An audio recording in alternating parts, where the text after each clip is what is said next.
Olá, boa noite. Você é muito bem-vindo aqui no nosso canal do YouTube e nas nossas redes sociais. E hoje nós teremos mais um culto da Escola do Alicerce Bíblico. E você está convidado a participar conosco sempre que você quiser. Lá no nosso site tem os horários dos cultos da igreja. O site é www.igrejadeinterlagos.com.br. É só você ir lá e você vai encontrar um botãozinho chamado ao vivo. Então, 45 minutos antes de cada culto, a gente abre uma sala e você pode participar. E nós vamos dar continuidade hoje à existência de Deus, que é o estudo que nós estamos fazendo e alicerçando a nossa vida, biblicamente falando. Eu queria que você abrisse a sua Bíblia, se o Richard puder nos ajudar aí. Eu queria que você abrisse a sua Bíblia em Lucas, capítulo... Só um minutinho que eu me perdi aqui. Só um segundinho. Capítulo 8, versos 19 em diante. Acontece um evento muito interessante nesse momento da vida de Cristo, né? Então eu vou ler para vocês. Foram ter com ele sua mãe e seus irmãos, e não podiam aproximar-se dele por causa da multidão. E foi-lhe dito, estão lá fora tua mãe e teus irmãos, que querem ver-te. Mas respondendo ele, disse-lhes, minha mãe e meus irmãos são aqueles que ouvem a palavra de Deus e a executam. E aconteceu que num daqueles dias entrou num barco com seus discípulos e disse-lhes, passemos para o outro lado do lago. E partiram. E navegando eles, adormeceu e sobreveio uma tempestade de vento no lago. E enchiam-se de água, claro, estando em perigo. E chegando-se a ele, despertaram, dizendo, mestre, mestre, perecemos. E ele, levantando-se, repreendeu o vento e a fúria da água, e cessaram. E fez-se bonança. Disse-lhes, onde está a vossa fé? E eles, temendo, maravilharam-se, dizendo uns aos outros, quem é este que até os ventos e a água manda e lhe obedecem? Até aí tá bom. É muito interessante que, para que a gente possa crer em Deus, é fundamental que nós tenhamos fé.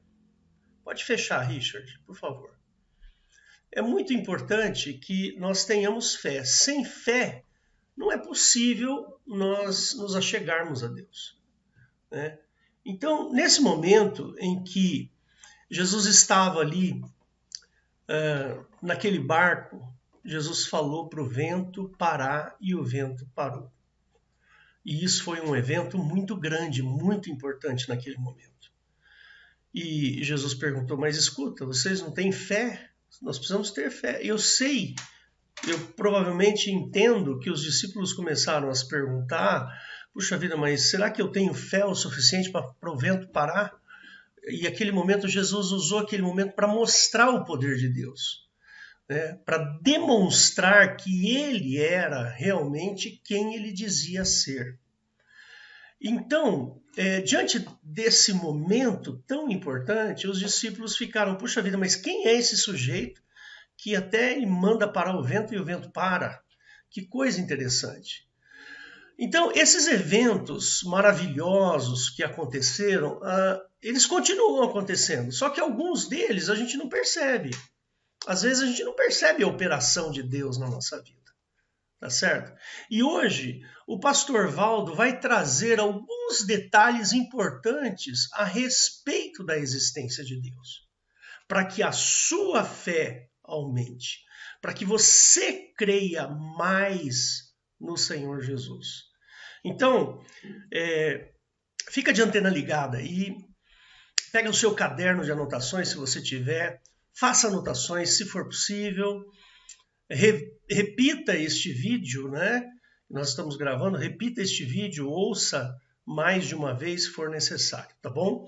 Então, vamos passar a palavra ao pastor Valdo. Valdo, é com você agora.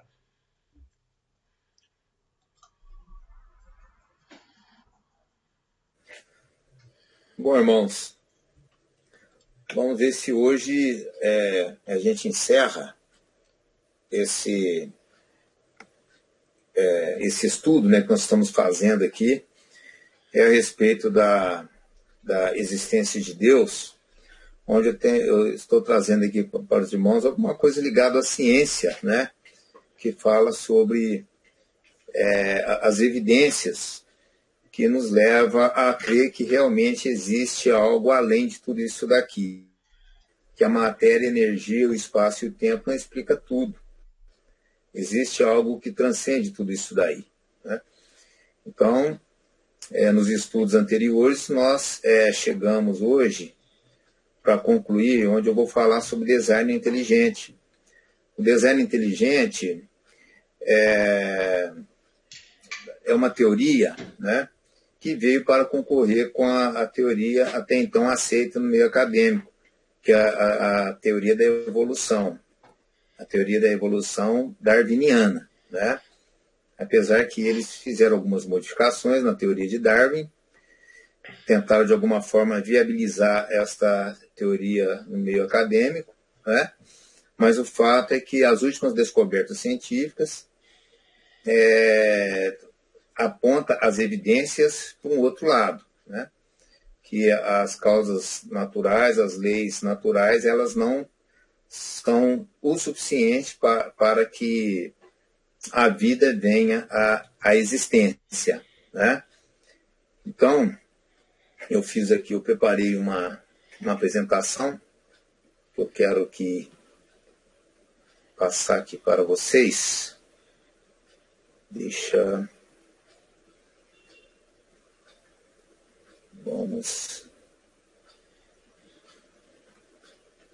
Vou abrir aqui a apresentação. Aguardar um minutinho.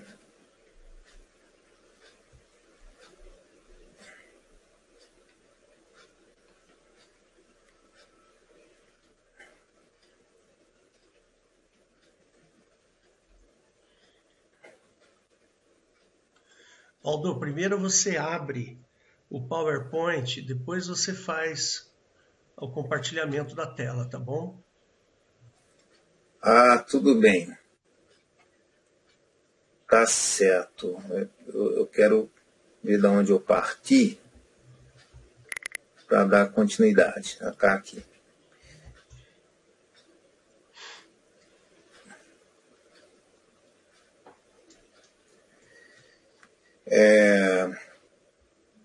A apresentação tá em tela, o pastor Hélio? Não tá, Valdo. Você tem que fecha o compartilhamento e depois você escolhe isso. Agora você abre o compartilhamento e escolhe naquela parte onde aparece lá menu do aplicativo, na janela do aplicativo, e você escolhe o PowerPoint. Certo.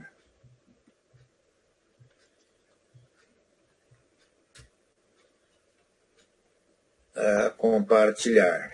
Isso. Tudo bem. Apareceu, tá certinho agora. O design inteligente, né, conforme eu estava dizendo, o design inteligente, ele realmente é uma teoria que ela é concorrente, tá, com a teoria da evolução. Por quê? Porque o design inteligente, ela não parte de princípios de livros sagrados, né? Seja a Bíblia, ou seja qualquer um outro livro, né? Ela não faz um apelo ao transcendente. Essa teoria, ela procura, dentro dos métodos científicos usados hoje, né?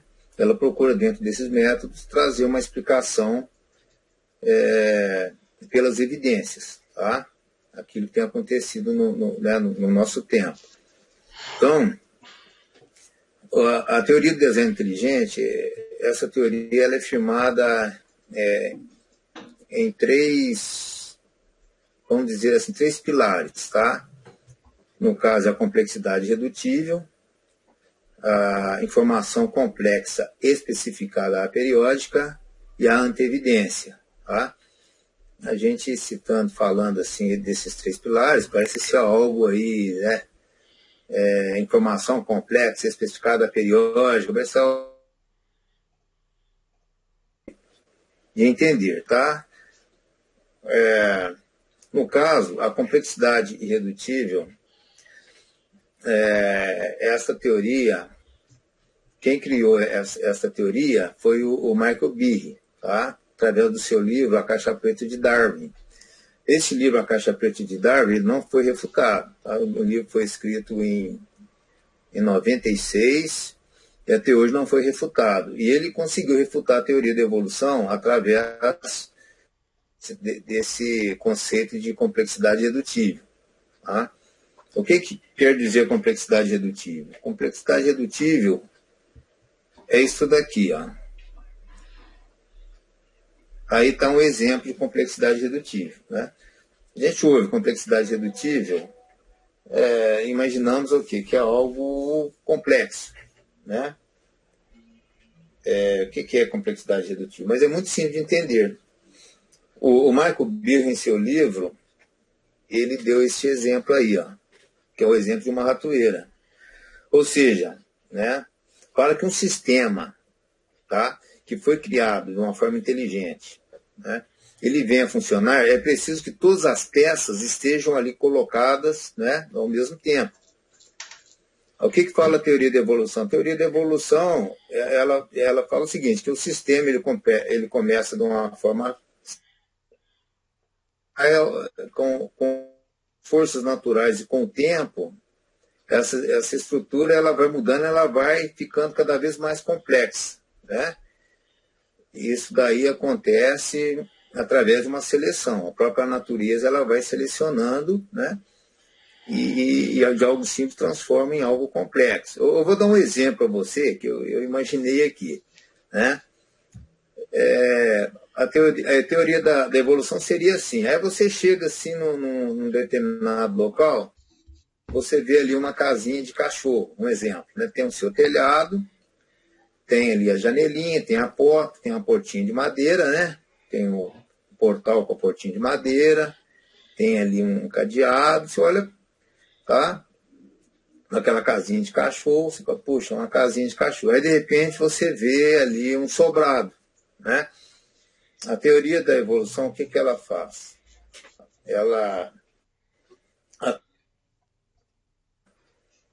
Essas estruturas externas, né? Ela imagina o seguinte, que daquela casinha de cachorro, com o tempo, ela foi ficando cada vez mais complexa até chegar no sobrado, né? E essa é a teoria da evolução. A teoria do design inteligente seria o quê? Não tem a casinha de cachorro, ela foi feita daquela forma, existe um projeto daquela casinha, né? Por mais simples que ela seja, existe um projeto para ela. Assim como tem, apesar que o sobrado também tem janela, tem porta, tem telhado, mas existe um projeto, tá, à parte, né? E o projeto do sobrado não foi derivado do projeto da casinha de cachorro. Não foi ele não fez um projeto de uma casinha de cachorro e deu uma enriquecida naquele projeto para chegar no sobrado. Não, são projetos à parte. Então, o que acontece? A complexidade redutiva é isso daí. Então, todas as peças da ratoeira teriam de estar prontas, né, de uma forma quantificada, tá? Todas as peças têm que estar ali, já prontas, né? Se você tirar, complexidade redutiva, se você tirar uma dessas peças, tá, o sistema ele passa a não funcionar adequadamente, tá? Aqui eu acho que o queijo ele é dispensável, tá? Esse queijo aqui, porque o ratinho ele pode passar aqui e ser pego pela ratoeira. Mas se você tirar qualquer um desses componentes, esse sistema não vai funcionar, tá? Então, o Michael Beer deu o exemplo da ratoeira, né? O que está escrito aqui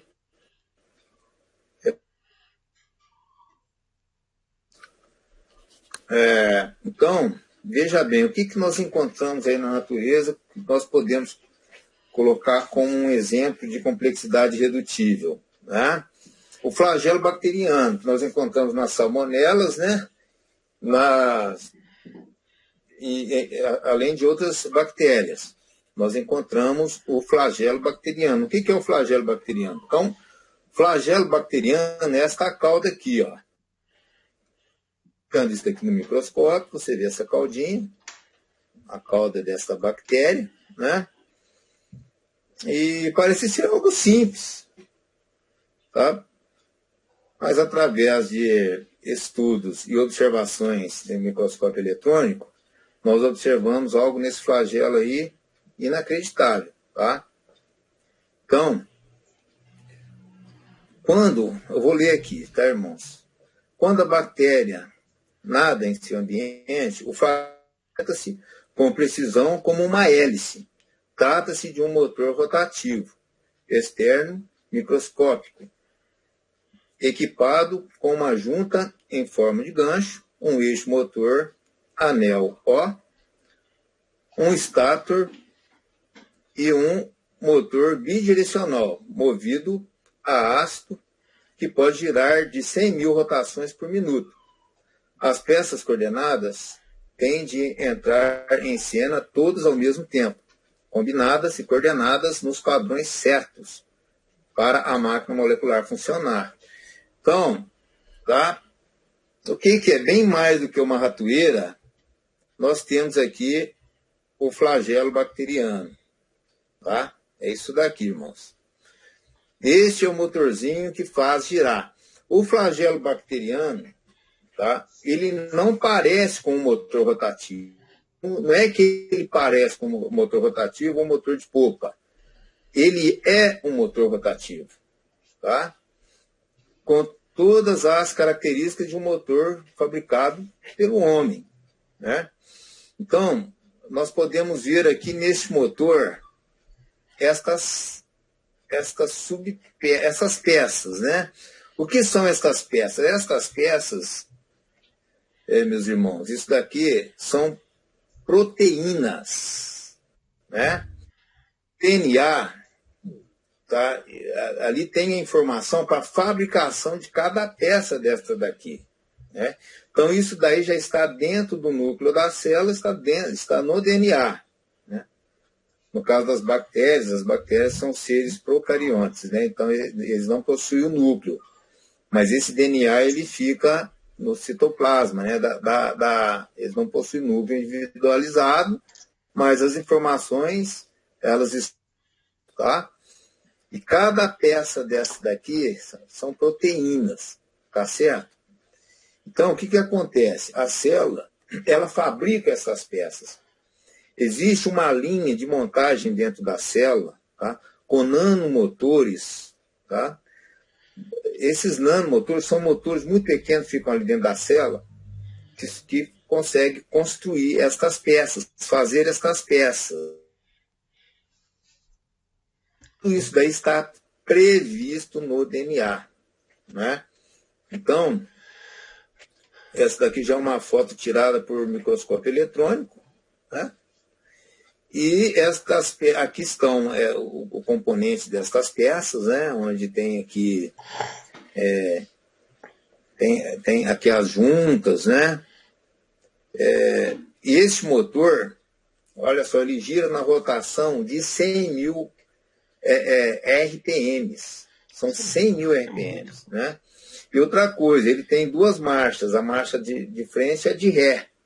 E com um quarto de volta, ele muda de posição do giro. Com um quarto. Então, é um motor extremamente complexo. Esse motor, ele funciona através de prótons, esse motor funciona, né? Então, pois, irmãos, dentro da célula tem de ter o quê? Energia para fazer esse motor girar. E essa energia que faz esse motor girar, tá? Assim como nós temos que ligar algum motor aí numa tomada elétrica, né? Essa energia, ela é produzida por uma máquina dentro da célula das mitocôndrias, que se chama ATP sintase, tá? Também é uma máquina molecular, uma nano, né?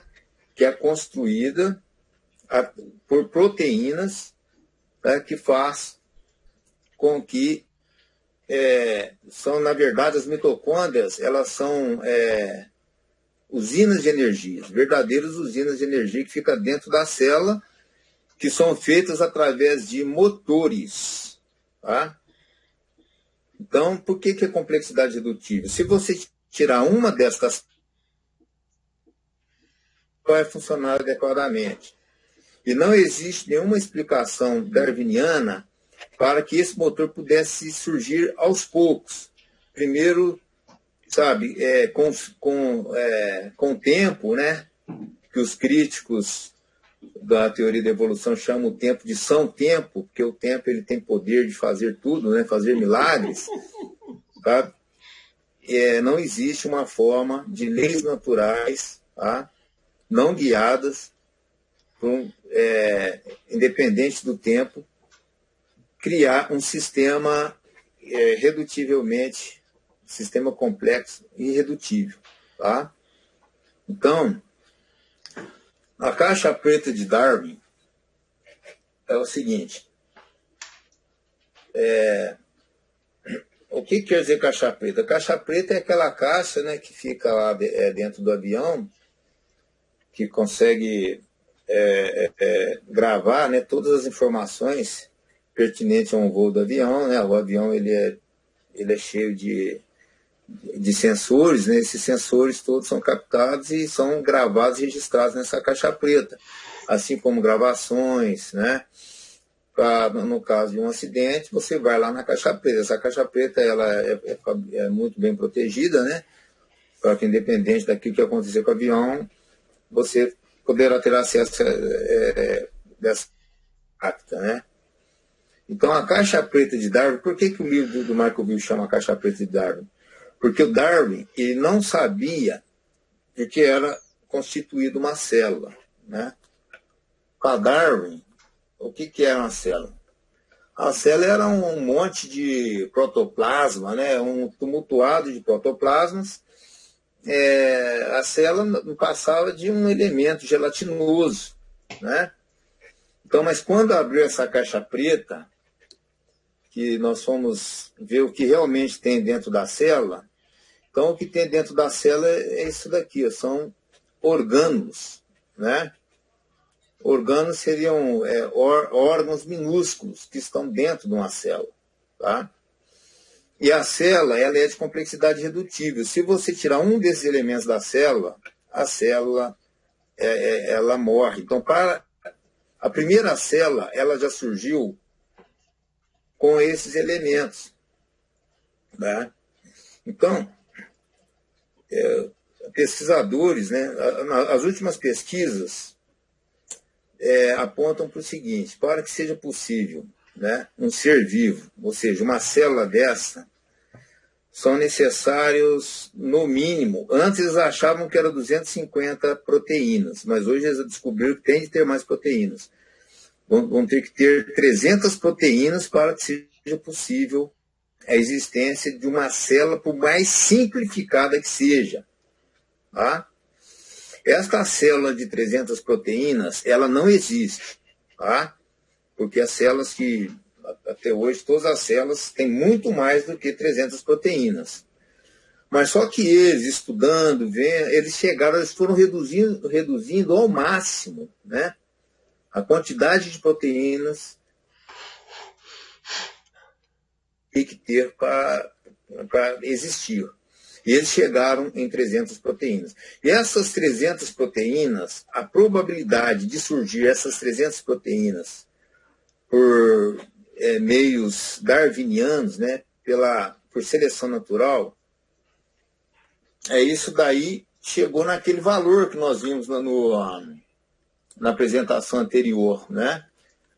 Chegou naquele valor bem acima de 10 vezes 150, tá certo? Então, o que quer dizer isso daí? Quer dizer que para que uma célula ela possa surgir ao acaso, tá? Isso daí, na verdade, esgotaria todas as chances probabilísticas do universo. O que quer dizer isso daí? Isso daí quer dizer que é impossível, não tem tempo suficiente para isto, para que uma célula, por mais simples que seja, essa ilusória, 300 proteínas, vir a existir. Então, isso esgotaria todas as chances probabilísticas do universo, que no caso é 10 elevado a 150, né? Que é na última apresentação, o pastor Hélio até fez umas observações, né? Muito interessantes sobre isso daí. E aqui, irmão, só vou dar uma resumida do que acontece aqui nesta série. Aqui dentro as cromatinas, que são os DNAs, tá? Quando a célula vai reproduzir, essas cromatinas, elas se transformam nos cromossomos, para a divisão celular, tá? O que acontece? Aqui existe um nanomotor, tá? O que ele faz? Esse nanomotor, ele é o RNA transportador. O que ele faz? Não, na verdade, é o RNA mensageiro. Tá? Ele pega aqui um filamento de DNA onde tem ali todo o projeto da fabricação da proteína, tá? Vai sair do núcleo da célula. Tá? Esse RNA mensageiro, ele vai levar isso daí até o ribossomo, tá? O que é o ribossomo? O ribossomo é o que sintetiza a proteína. Tá? O que quer dizer isso daí? O ribossomo é que vai construir uma proteína através desse projeto que vem do DNA, dessa informação que vem do DNA. Tá? Então, aqui fora, esses ribossomos vai pegar esse filamento aqui de DNA, tá? Vai fazer um polímero de aminoácidos, porque a proteína ela é formada de aminoácidos, um polímero, né? Ali vai alinhando os aminoácidos que vão ser necessários para a fabricação dessa peça, né? Podemos colocar como exemplo uma daquelas peças lá, daquele motor do flagelo bacteriano, né? Então, o que acontece? Sabe? Esse ribossomo, ele é feito de proteína, tá? O ribossomo, ele é feito de proteína, haja proteína venha a existir, precisa do ribossomo. Então, existe esse dilema. Qual que veio primeiro? O ribossomo, que é feito de proteína, né? Ou RNA que tem informação. Ou veio o DNA, onde ali está a informação para você construir uma proteína. Então, eles falam que é o dilema ovo e galinha, né? Qual que veio primeiro? Tá? O ribossomo é feito de proteína, mas ele precisava de um outro ribossomo para fazer ele. Entenderam, irmãos? O que quer dizer isso? Isso daí quer dizer o seguinte, que a célula ela já foi feita pronta com todos os elementos. Né? Interessante. Então, né? O que acontece? Essa proteína sai, ela vai passar por esse retículo endoplasmático, né? E esse retículo endoplasmático, ó, esse material genético, tá? Esse material genético que vai ser responsável onde já estão as proteínas, né? Esse filamento de aminoácidos, né? Que vai formar uma proteína, passa por esse retículo endoplasmático aqui, é formada uma vesícula. Essa vesícula ela é transportada para um complexo de Golgi, onde esse complexo de Golgi, o que vai fazer? Vai acrescentar com açúcar e lipídio. Tá?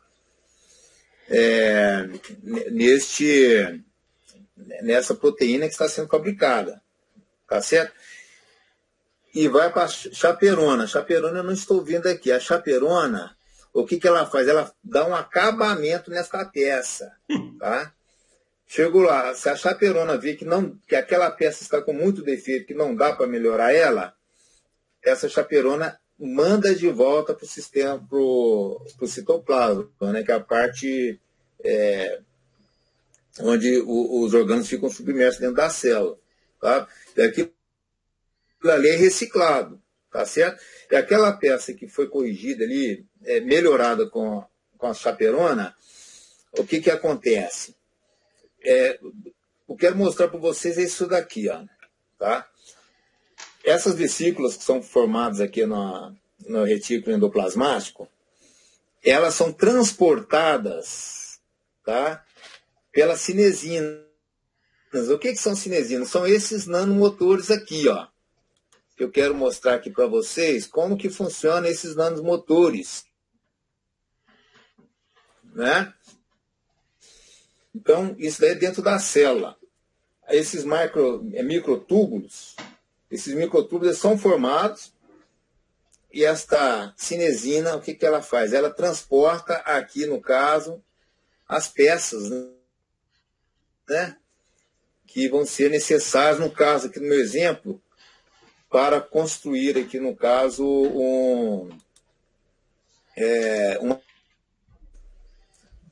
daquele motor bacteriano, né? Sabe? Então, o que é isso aqui? Ela aqui está dando um passo, né?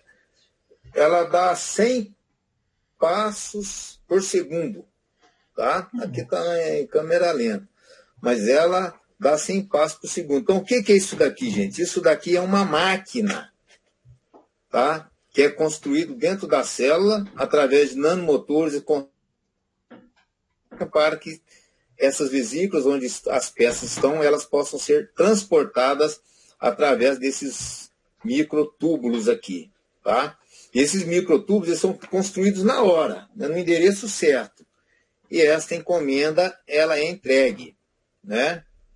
Então, hoje, já se conhece tudo, mas já se conhece como que ela consegue andar aqui em cima, qual é a química, a bioquímica que está envolvido nesses passos aqui, né? Isso daqui tudo, isso aqui são esses pezinhos aqui das cinesinas, são proteínas também, tudo foram fabricados pelos ribossomos, sabe? Então, estas máquinas, elas foram construídas através da informação que está dentro do DNA, né? Então, a célula, ela é de complexidade irredutível. É impossível, por meios darwinianos, né? Através da seleção natural, vir a existência uma célula. E outra coisa que eu acho importante passar para vocês, mostrar para vocês, é o seguinte: para que haja vida é necessário ter matéria e energia, né? Por exemplo, isso daqui, essas cinesinas, mas ela precisa de energia, não é verdade? Se você precisasse colocar aí um animal, um cavalo, para transportar qualquer coisa numa carroça, você vai precisar de energia. Esse animal vai ter que estar alimentando ali de um capim, né? De um pasto, vai ter que estar pastando, vai ter que receber energia, tá certo? Vai ter que receber o oxigênio através da respiração. Então, esses nanomotores precisam também de energia. E essa energia, elas são formadas, a energia necessária para todos os motores, os nanomotores celulares, elas são formadas aqui nas mitocôndrias, tá? Nesse orgânulo também que é feito também de proteína, tá? Então, aqui eu achei interessante também passar isso. Tá?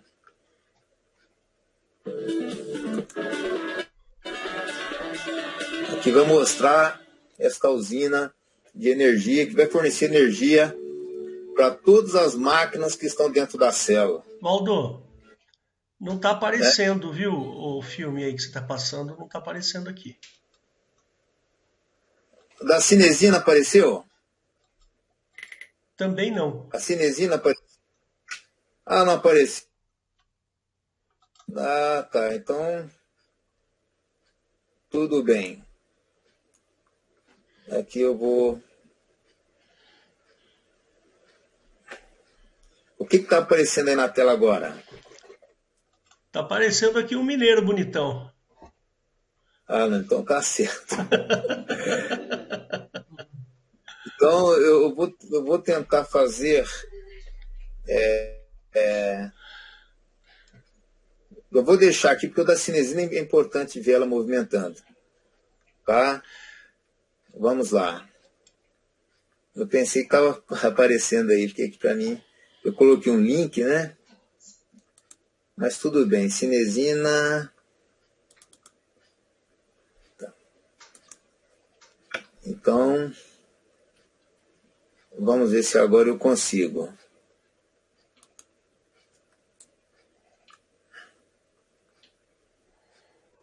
A cinesina, eu deixei ela preparada, mas não...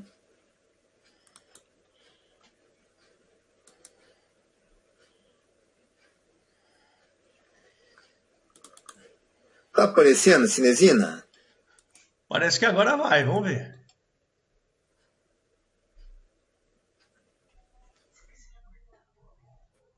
Tá aparecendo? Não, não tá.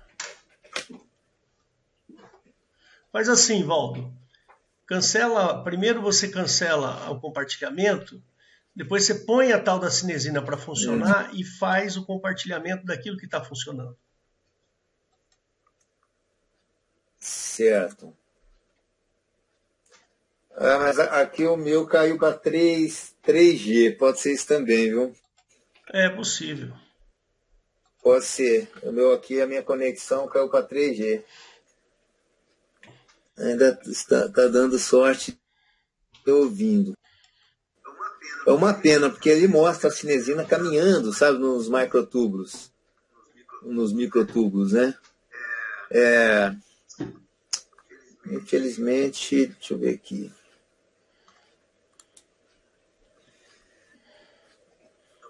Eu vou deixar pronto aqui a cinesina.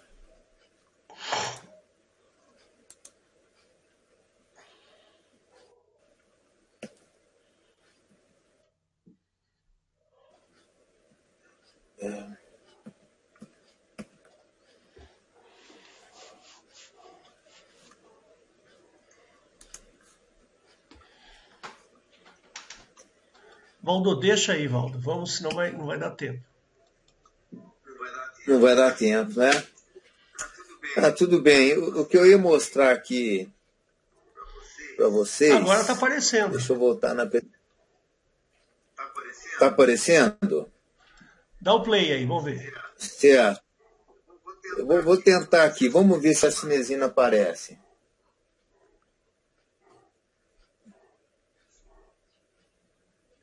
Tá aparecendo, pastor? Tá sim.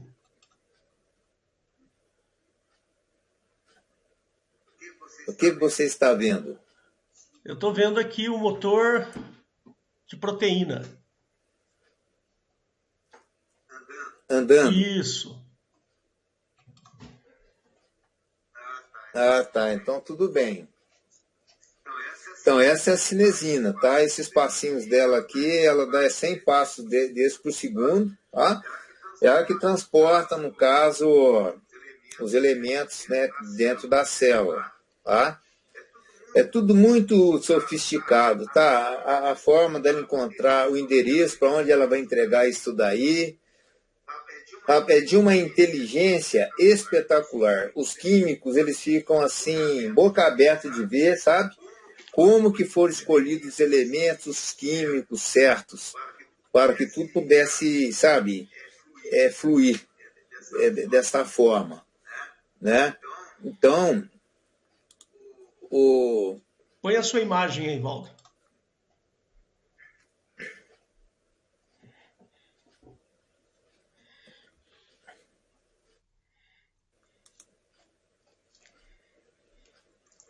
Interrompeu o compartilhamento. Aí. Voltou? Voltou. Então, irmãos, deixa eu voltar na apresentação. Nós já estamos chegando aqui no final, tá? Os dois pilares são assim. Deixa eu voltar lá na apresentação.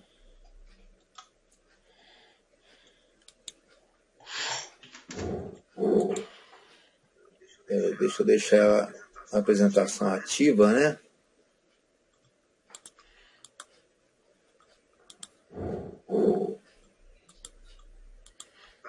Tá, vamos lá.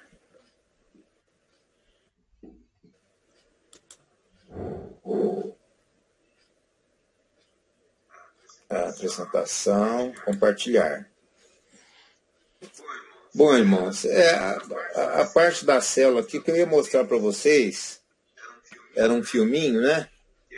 Que eu ia mostrar como que essa energia, como que esta usina de energia que está dentro da célula funcionava, tá? Né? São ATP sintases. A ATP sintase, ela funciona, sabe? Ela gira, ela pega o ADP, que é o ADP que transforma em ATP, que é a trifosfato de adenosina, né? Que é energia, o fosfato, que é energia usado em todos os componentes aqui da célula, né? Ela pega o ADP, é como se fosse uma pilha descarregada, esse ADP. Ela pega e ela carrega, é como se fosse carregadores de pilha. Ela carrega esse ADP em ATP. E esse ATP que é a energia que vai atender essas máquinas moleculares, né? Então, Darwin, ele não conhecia o que se passava dentro de uma célula, tá? Porque a célula, na verdade, é de complexidade irredutível, né? Então, agora, aqui, irmãos, é o seguinte, uma célula para funcionar precisaria de 250 genes, né? Tá? Hoje já são, no caso, 300 genes, tá? E suas proteínas correspondentes. As chances de que a sopa química da Terra primitiva arrotasse aleatoriamente uma célula são inimaginavelmente maiores do que 1 em 10 elevado a 150, que é aquele valor que eu disse que esgota todas as probabilidades do universo. Tá? Então, isso daí, irmãos, não é assim, não tem nenhum achismo aqui. Tá? Isso daí é algo que nós temos comprovações. Tá? Então, olha só, o William Dembski, ele disse o seguinte, se chegou nessa probabilidade, o universo não é grande o suficiente, rápido o suficiente, ou antigo o suficiente para lançar o dado proverbial com frequência suficiente para vencer uma improbabilidade tão grande. O que dá lá na página 161, o livro Origem das Espécies, né, que deu origem à teoria da evolução.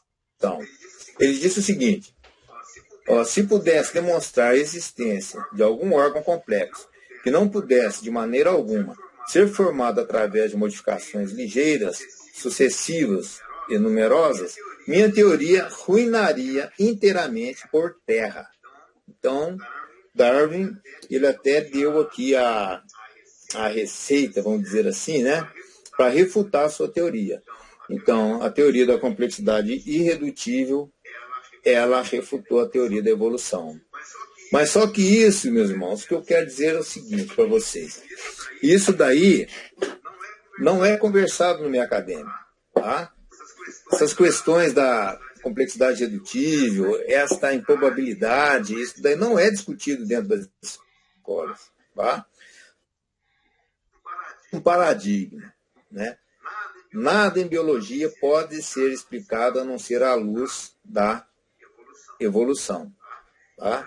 Então existe esse paradigma que nós entendemos isso como um verdadeiro dogma científico. E a ciência não pode ter dogma. A ciência ela tem que ir para onde as evidências estão apontando, né? Mas, infelizmente, nós já sabemos, né, irmãos, quem que governa este mundo. Então, a verdade é difícil de aparecer. O segundo pilar, que é a informação complexa e especificada, né? Para que haja vida, isso aqui é muito importante, irmãos. Para que haja vida, é necessário que haja... Antigamente, eles acreditavam o seguinte, né, através do conhecimento científico da época. Para que haja vida, era necessário matéria e energia. Tá? Com matéria e energia, você pode ter vida. Né? Nas descobertas, entrou um ingrediente a mais aí, que é a informação. Então, para que haja vida, hoje é necessário que haja o quê? Matéria, energia e informação. Tá? Então, matéria é encontrada no mundo físico. A energia também é encontrada no mundo físico. Agora, a informação não é encontrada no algo abstrato. Tá certo? Então, a informação é algo que transcende, ela não depende do mundo físico.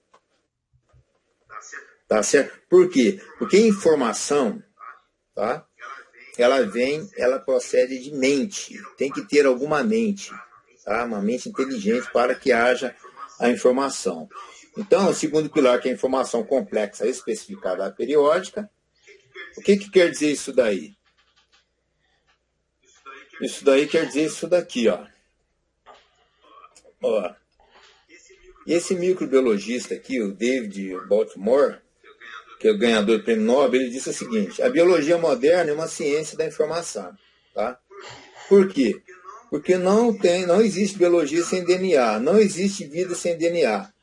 Para que haja vida, é necessário que haja proteína. E a proteína, ela depende do DNA. Não existe proteína sem DNA. Tá? Porque os ribossomos, através do DNA, é que sintetizam essas proteínas. E o ribossomo é uma proteína. Né? Então é esse dilema. Tá? Então, teve um físico aqui, que é muito conhecido também no meio acadêmico, que ele diz o seguinte: está claro que o problema da origem da vida é basicamente equivalente ao problema da origem da informação. Então, o DNA, ele carrega o tipo de informação funcional especificada. O DNA, o enigma do DNA que eles falam é o seguinte: que ninguém consegue responder, cientista nenhum, irmãos, no mundo, tá? Ele não consegue responder isso daqui, ó. De onde vem o código digital que encontramos no DNA? Qual oração que encontramos no DNA? Sabe?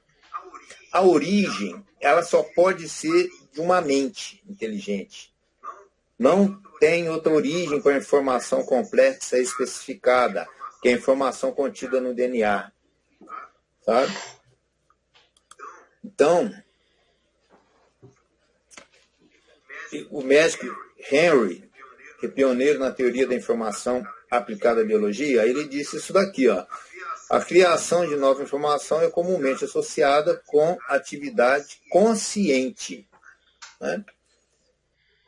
Ou seja, existe uma mente atrás do DNA. Tá? Isso aqui é o DNA, né? Onde ele possui as suas bases nitrogenadas. São 4 bases nitrogenadas, né? É o G, o C, o A e o T. Guanina, citosina, adenina e timina. Todo mundo estudou isso, né? Ninguém não lembra mais disso, mas que chegou a estudar, eu tenho certeza. Então, ela foi descoberta por James Watson e Francis Crick. O Francis Crick, quando ele descobriu isso daqui, o que seria um DNA, ele veio com essa frase, porque ele era evolucionista. Tá? Então, ele disse o seguinte: tenham sempre em mente que o que vocês veem não foi projetado, mas... Né?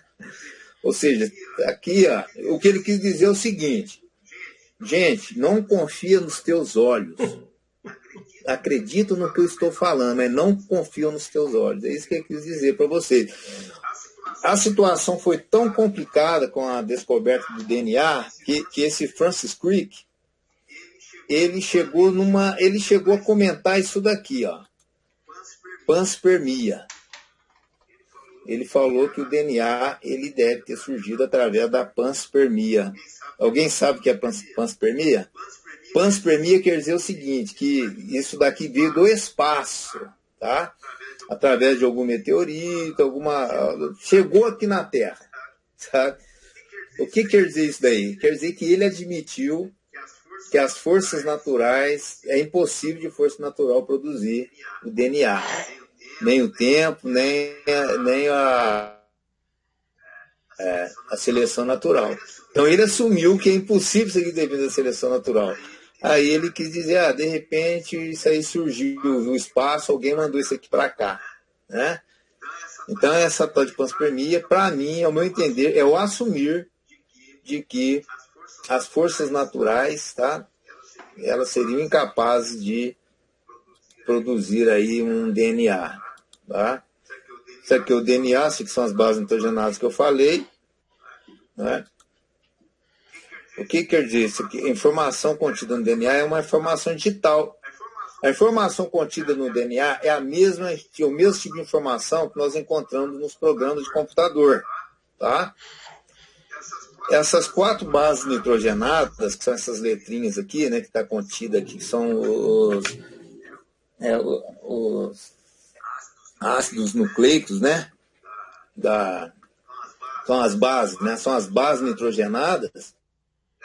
Elas funcionam como esses bytes, né? Bits aqui, que é o 0 e o 1 do código binário ASCII, né? Tá? Mas só que em vez de ser o 0 e o 1, em vez de ser binário, né? São 4. No caso aqui, tá? São as bases nitrogenadas. Então, o que foi descoberto? O mesmo tipo de informação contida nos programas de computadores. E os programas de computador, como são feitos? Através de mente inteligente, tá certo? Que pode programar um computador. Você pode ter ali um computador, né, de última geração, tá certo? Mas se você não tiver esse programa funcionando lá dentro dele, ele não serve para nada. É apenas um tumultuado de peças. E, de repente, aquelas peças, né, elas, de repente, criar ali dentro um programa. Tá certo? Então, o outro aqui é a antevidência genial, que eu vou falar rapidamente o que quer dizer essa antevidência genial. Eu adquiri, foi até semana passada, né, um livro do Marcus Eberle, que chama Antevidência Genial. Eu não cheguei a ler esse livro ainda. Mas a antevidência genial é isso daqui, ó.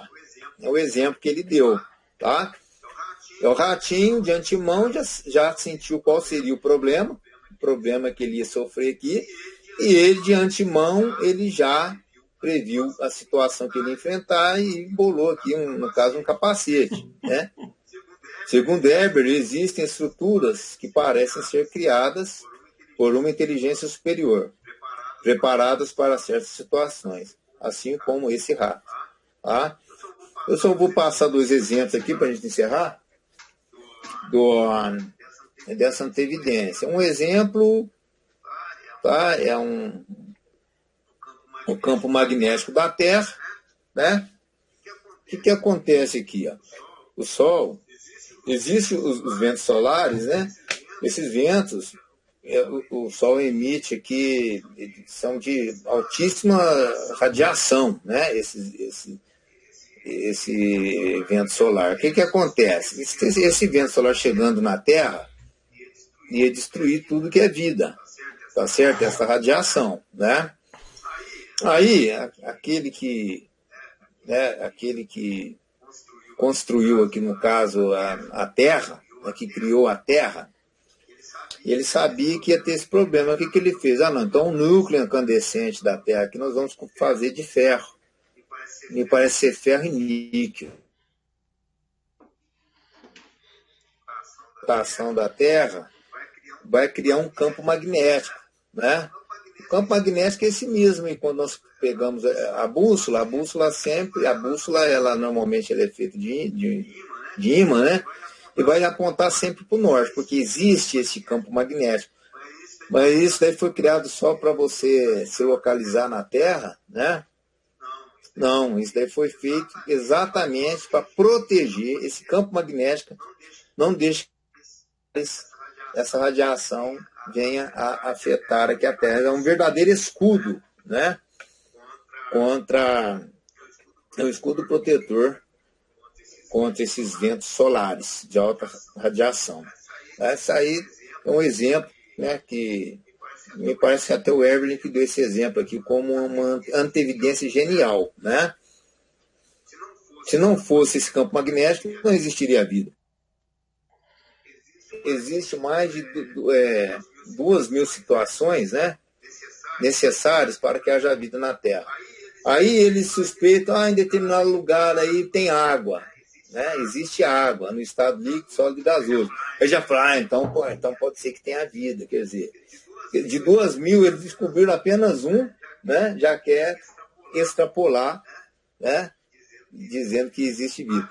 A vida em outro planeta, irmãos, também esgota todas as chances e probabilidades do universo. Porque, na verdade, nós estamos aqui por milagre. É um milagre existir uma Terra, né, dando toda essa condição para que haja vida. Então, irmãos, a nossa fé, ela é firmada, né, em evidências, tá certo? Por quê? Porque nós cremos que Jesus Cristo esteve no nosso meio, que o Senhor Jesus, ele ressuscitou, né? Por quê? Porque existe documento histórico para isso. Né? Não é alguém que contou esta história sem documentar isso daí, né? Porque nós sabemos o quê? Que a ressurreição de Jesus Cristo é o acontecimento histórico mais bem atestado que existe, né? Que foi registrado através dos evangelhos, né? do Novo Testamento e alguns outros livros seculares também. Então, um outro exemplo para finalizar, um outro exemplo de antevidência, no caso são as aquapurinas. As aquapurinas, isso daqui é algo incrível que eles descobriram, sabe? Isso daqui é a membrana citoplasmática, tá? A célula, ela está aqui, né, na parte de baixo, tá? A parte de cima é o meio, né? Então, essas aquapurinas, porque para entrar água na célula, essa água ela tem... Tá certo? Isso aqui vai filtrar água. O que acontece? Mas só que a água, na verdade, é um fio de próton, tá? Esses prótons, eles não podem passar aqui, porque existe aquelas pontes de hidrogênio, né? Que é o H+. O que faz? Se esse H+, ele correr como um fio aqui, ele vai mudar o pH da célula e vai destruir a célula, tá? Isso daqui, ele sabe, olha, aqui tem que passar água pura. Aí ele criou essas aquapurinas que são feitas também de proteína, tá? O que acontece? A água, a hora que ela vai entrar aqui, para evitar que também passa no caso o nêutron entra aqui também, né? Os fios de prótons passam por aqui, os prótons. O que acontece? Elas são alicates moleculares. A hora que chegou uma molécula de água, ela corta. É um alicate mesmo. Ela corta e deixa passar só a água. Então a água ela vai entrando aqui pura, 100% pura, né? Então essas aquapurinas é um exemplo de uma antevidência genial. Ou seja, eles olham que isso daqui exigiu, tá, uma inteligência fora do comum para entrar dentro da célula de uma forma pura. Então, irmãos, aqui eu encerro a apresentação, tá? Muitas outras coisas elas poderão ser ditas, né? Tem outras coisas aí, mas eu quis passar, né? Isso daí para vocês, para a gente, né, poder entender bem o que tá acontecendo aí no meio acadêmico, né? E a academia e estabelecimento científico, eles não aceitam o design inteligente. Por quê? Aceitando o design inteligente, eles vão ter que admitir o quê? Que existe algo atrás da criação com inteligência, né? E o design inteligente, essa teoria fala essa inteligência que está aí atrás da criação, que inteligência é essa? O design inteligente aí já entra para o campo da filosofia e teologia. Então, o design inteligente, ele consegue detectar, né, que empiricamente existe inteligência, né, e que consegue ser comprovado cientificamente. Então, chega até aí, fala assim, olha, não é uma inteligência que está aí. Agora, que inteligência é essa? Isso já transcende aí o campo do científico, né? Já passa dos métodos científicos. Então, o que a gente observa é o seguinte, que a verdade, ela vai chegando, tá certo? Ela vai chegando. E quanto mais descobertas, né, quanto mais assim, a própria ciência vai descobrindo, mais próximo chega, né, daquilo que nós já conhecemos, né? Que todas as coisas foram criadas, tá? Então, eu gostaria aqui de passar para o pastor Hélio, né, para a gente poder estar encerrando